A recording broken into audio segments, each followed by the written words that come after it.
Meus amados, paz seja convosco, sejam todos bem-vindos.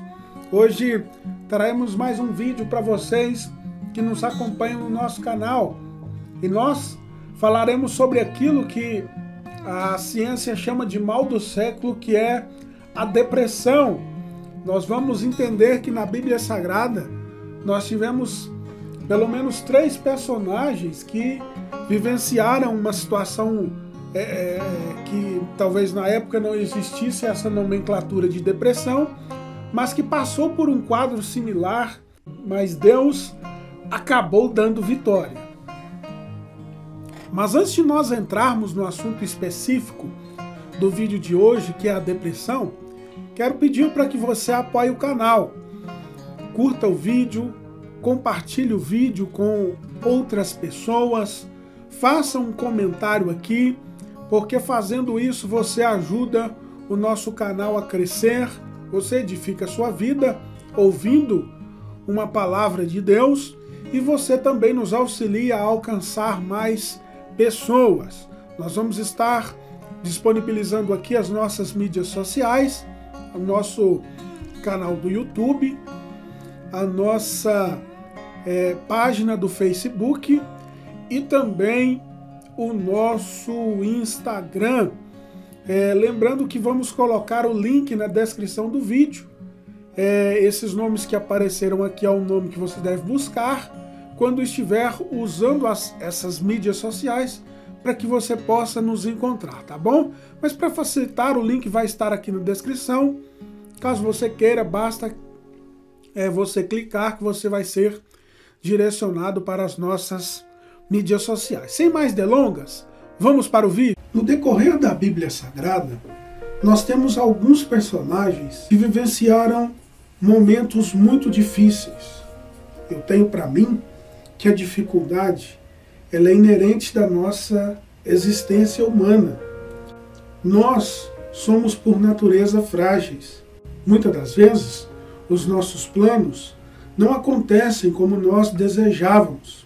E às vezes por causa disso nos frustramos muito. Nós vamos ver na Bíblia Sagrada, e hoje falamos sobre a depressão, tida pela ciência como o mal do século, que foi agravada pela situação de isolamento na pandemia. Nós vemos que na Bíblia Sagrada, alguns homens de Deus, profetas, pessoas que tinham intimidade com Deus, mas vivenciaram situações que podemos chamar de depressão.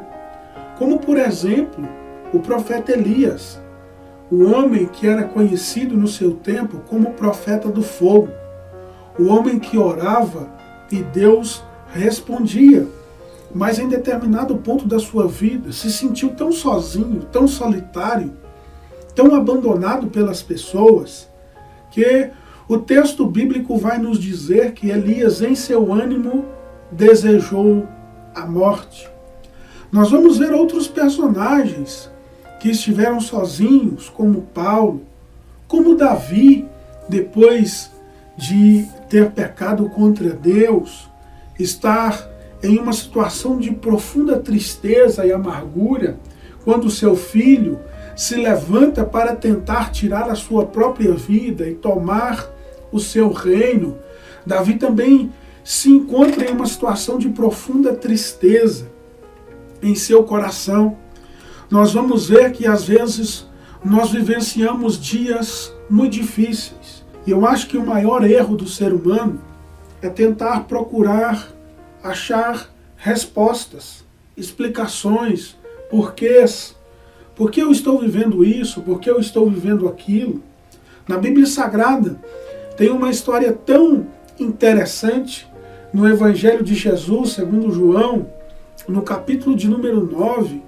A Bíblia diz que Jesus está ensinando em um certo lugar e trazem até ele um homem que era paralítico de nascença. E aí quando eles trazem esse homem até Jesus, a primeira coisa que fizeram foi um questionamento. Jesus, por que esse homem nasceu paralítico? De quem foi o pecado dele, dos pais dele, Quem pecou para que ele estivesse nessa situação? Isso me parece ser uma dificuldade do ser humano. Nós queremos encontrar os porquês, achar os porquês. E hoje, através desse vídeo, eu não quero focar nos porquês, mas eu quero focar na solução.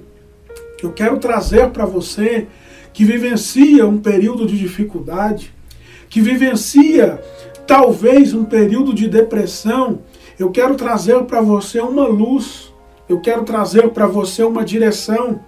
Não tentar achar o porquê, mas sim direcionar uma solução para que você possa vencer essa dificuldade. Nós, lendo a Bíblia Sagrada, começamos a perceber que existe dentro do ser humano um vazio do tamanho de Deus. Quando nós vemos, e aqui, após a tradução da Septuaginta vem da palavra 70 e foi uma tradução grega que aconteceu por volta do ano 300 da Bíblia Sagrada, e onde foi dado aqui o nome de Gênesis para o primeiro livro da Bíblia. Mas quando nós olhamos mais profundamente e fazemos um estudo sistemático acerca da Bíblia Sagrada, nós vamos entender que esse nome Gênesis, que quer dizer início, ele é muito mais profundo quando nós olhamos para o original. O original o nome deste livro no original é Bereshit, que é a junção de 3 palavras. E essas 3 palavras quer dizer homem, aliança e cabeça. Então nós percebemos que o livro do Gênesis é muito mais do que o início, a contagem do início da história. O livro do Gênesis quer dizer que Deus quer fazer uma aliança com o homem, o livro da aliança. Nós vamos ver que essa é a temática do livro de Gênesis. A aliança de Deus com Adão. Depois nós vamos ver a aliança de Deus com Noé, nós vamos ver a aliança de Deus com Abraão, nós vamos ver a aliança de Deus com Isaac, com Jacó, nós vamos ver a aliança de Deus depois com José. E aí se finda o livro do Gênesis. Perceba que o livro do Gênesis ele vem trazer nesse início da história que Deus ele tem interesse em fazer aliança com o homem. E nós estamos falando sobre depressão. Como vencer a depressão? Como vencer situações difíceis? Eu vinha dizendo para vocês que existe dentro de todo homem e de toda mulher um vazio do tamanho de Deus. Quando eu olho para a história de Salomão, eu começo a entender que as coisas dessa terra não podem nos satisfazer, não podem preencher esse vazio que tem dentro de nós. A Bíblia Sagrada vai nos contar a história desse homem e, estudando o contexto bíblico, a gente percebe que Salomão escreveu 3 livros bíblicos, 3 obras que estão inseridas dentro do contexto da profecia bíblica. E quando a gente começa a analisar aquilo que Salomão escreveu, nós vamos ver que o livro de Eclesiastes ele se torna especial. Porque o livro de Cantares, que é o primeiro livro que Salomão escreve na sua juventude. E a linguagem desse livro é a linguagem de um jovem que sonha conquistar o mundo inteiro. O segundo livro que Salomão escreve é o livro de Provérbios, tão conhecido. Salomão já não é mais aquele jovem, Salomão já ganhou guerra, Salomão já estudou muito e ele agora alcançou na sua meia-idade, e a história nos mostra que ele tem entre 30 e 40 anos quando escreve o livro de Provérbios, que agora, depois das muitas experiências que ele teve, de muito estudar, ele é um homem de meia-idade que está aconselhando o seu povo sobre tomar as melhores decisões. E o livro de Eclesiastes ele é especial porque é o livro da velhice de Salomão. Salomão agora é um senhor de cabelos brancos. Salomão agora é um senhor que o seu rosto está afetado pelo tempo, com rugas. Salomão agora está no espelho do seu banheiro pessoal e ele está olhando para o seu próprio rosto e analisando a sua vida. Ele está relembrando de tudo o que ele fez, como ele viveu. E agora, fazendo esta analogia, Salomão começa a escrever o livro de Eclesiastes. E aqui, nos capítulos 1 e 2, nós começamos a perceber que Salomão, no decorrer da sua história, ele buscou dar um sentido para a sua vida. Ele procurou trazer respostas para o seu coração em coisas que ele julgava serem coisas boas. O capítulo 1 vai dizer que Salomão, no versículo 17, e apliquei o meu coração a conhecer a sabedoria e a conhecer os desvarios e as loucuras, e vir a saber que também isso era a aflição de espírito. Salomão, ele já na sua juventude começa a aplicar a sua vida a estudar. Salomão se debruça nos livros de conhecimento que se havia na época e ele se torna um homem inteligentíssimo, a ponto da sua sabedoria correr, a sua fama, a fama de sábio correr pelas nações, a ponto dos povos de vários países diferentes saírem das suas terras para ouvir os provérbios e a sabedoria, o conhecimento que Salomão tinha.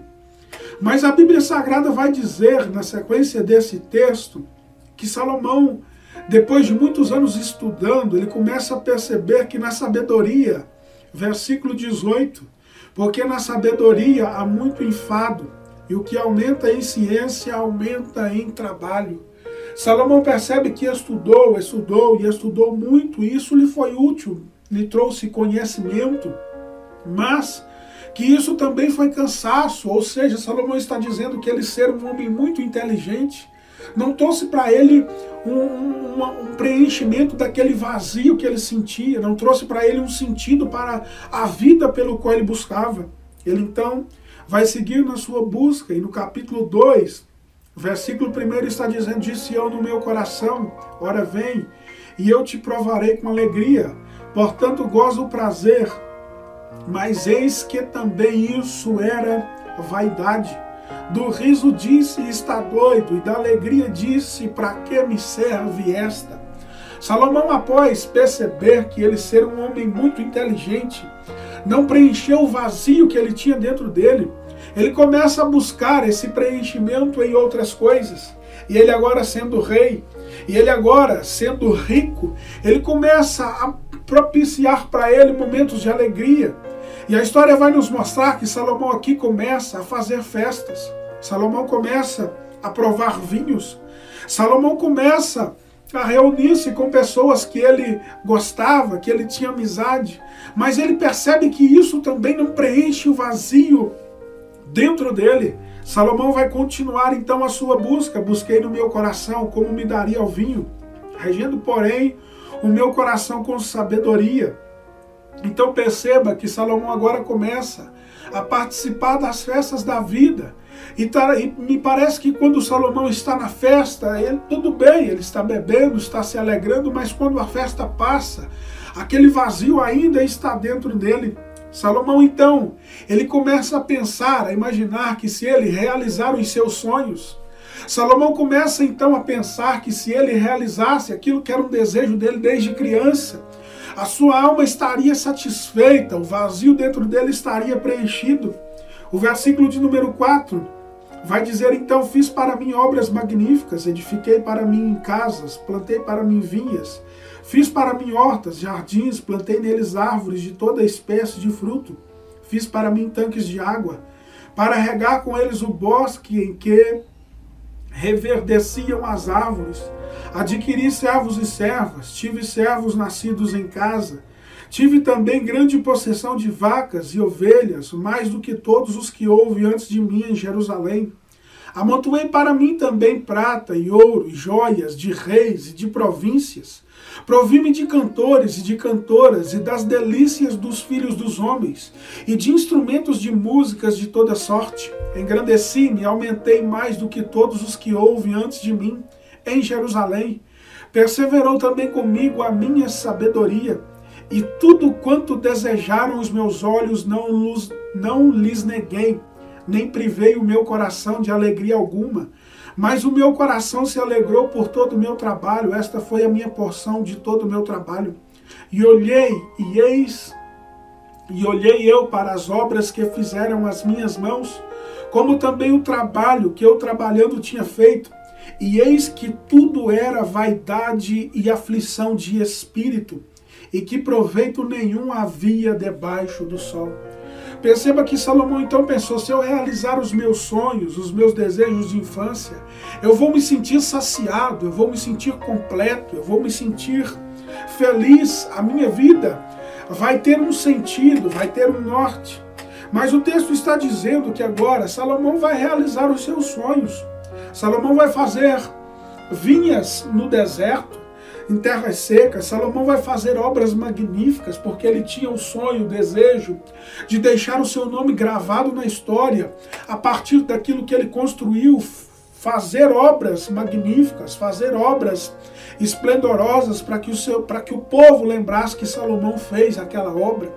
E Salomão conquista isso. A Bíblia chega a dizer que ele se torna um homem muitíssimo rico, como nunca houve antes em Jerusalém. Ele adquiriu servos e servas, ouro e prata, joias de várias províncias, cantores, instrumentos de toda sorte, a ponto dele se engrandecer de uma forma extraordinária, do mundo conhecer o seu nome. Ele está dizendo que também perseverou com ele a sabedoria, que tudo quanto os seus olhos desejaram, ele não lhes negou. Mas ele encerra o texto dizendo que tudo isso é vaidade e aflição de espírito. Perceba, meus irmãos, que Salomão, ele tem um vazio dentro de si. Salomão, ele busca no seu viver uma resposta para a sua existência. E Salomão parece não encontrar, e ele vai avançando na sua busca, ele vai tentando coisas diferentes, e Salomão não se sente completo.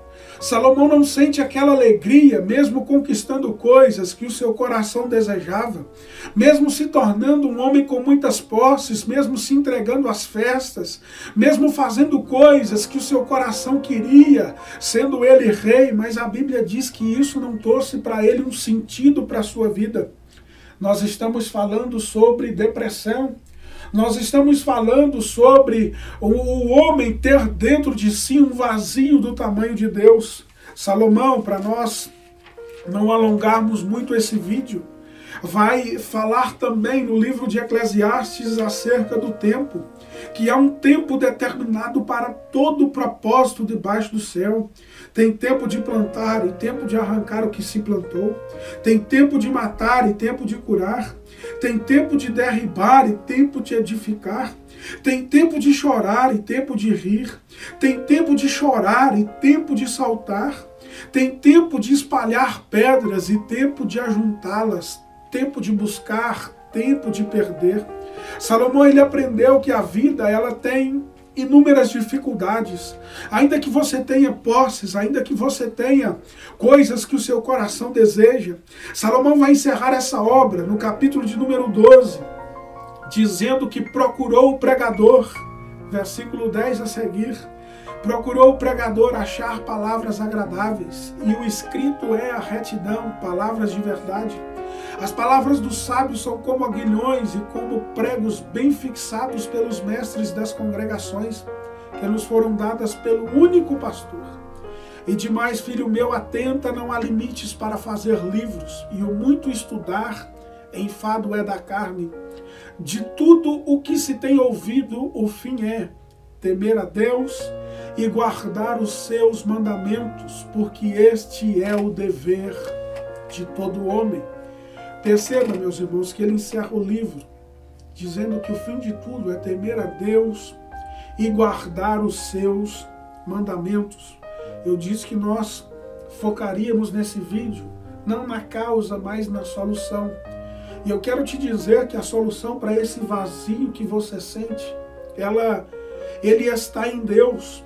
Muitas das vezes nós ouvimos a palavra, mas nós não buscamos a vontade de Deus para a nossa vida. Salomão, ele passou a sua vida inteira tentando achar um sentido para a sua vida. Salomão, ele passou a sua vida inteira buscando dar uma explicação para a sua alma que preenchesse o vazio que ele sentia dentro dele. E ele percebeu no final da sua vida que as coisas dessa terra são vaidade. Ele percebeu que as coisas dessa terra é enfado e trabalho e cansaço. E Salomão percebe que o principal para nós é temermos a Deus, é buscarmos a Deus. E eu te digo que a resposta para esse vazio que você sente, ela está no Senhor. Só Deus pode preencher esse vazio. Nós somos um ser tricotomista, corpo, alma e espírito. Quando o homem está com o seu espírito vazio, longe de Deus, esse buraco que eu disse que existe, esse vazio que existe dentro do homem, que é do tamanho de Deus, só pode ser preenchido por Ele. De repente você já tentou sair dessa situação, como Salomão fez, de algumas formas e não conseguiu. Eu quero te convidar nesse dia a você começar a buscar a resposta em Deus, a você começar a buscar a alegria no Espírito Santo. Vamos orar e eu tenho certeza que Deus vai visitá-lo aonde você está. Se você pode, feche os seus olhos. Senhor, em nome de Jesus, eu estou apresentando agora esta pessoa, meu Deus, que está me ouvindo. Há um motivo, Senhor, há uma razão para ela poder estar comigo aqui. E eu quero pedir, meu Pai, de repente essa pessoa vivencia momentos difíceis. De repente essa pessoa, Pai, sente um vazio dentro de si que não é completo, Senhor. Ela não se sente completa, não sente alegria, prazer nos seus dias. Pai, em nome de Jesus Cristo, visita ela agora. Espírito Santo, que é o nosso Consolador, que ela venha sentir a presença do Pai, a presença do Espírito Santo agora se aproximar, abraçá-la, trazer esse conforto, preencher esse vazio que ela sente. Em nome de Jesus Cristo, meu Deus, que o Senhor venha encaminhar, meu Pai, esse teu filho, essa tua filha, para os seus caminhos, para o centro da sua vontade, Senhor. E que na vitória dela o seu nome seja glorificado em nome de Jesus. Amém e amém. Pessoal, esse foi o vídeo de hoje. Falamos sobre esses personagens que vivenciaram a depressão e que Deus os deu vitória. Nossa esperança é que você seja alcançado através desse vídeo, que Deus mude o seu estado. Se de repente você tem vivenciado dias difíceis, dias de solidão, de depressão, que Deus venha alcançar você com a graça dele e que essa situação seja mudada, seja vencida. Amém? Deus abençoe você. Até o próximo vídeo.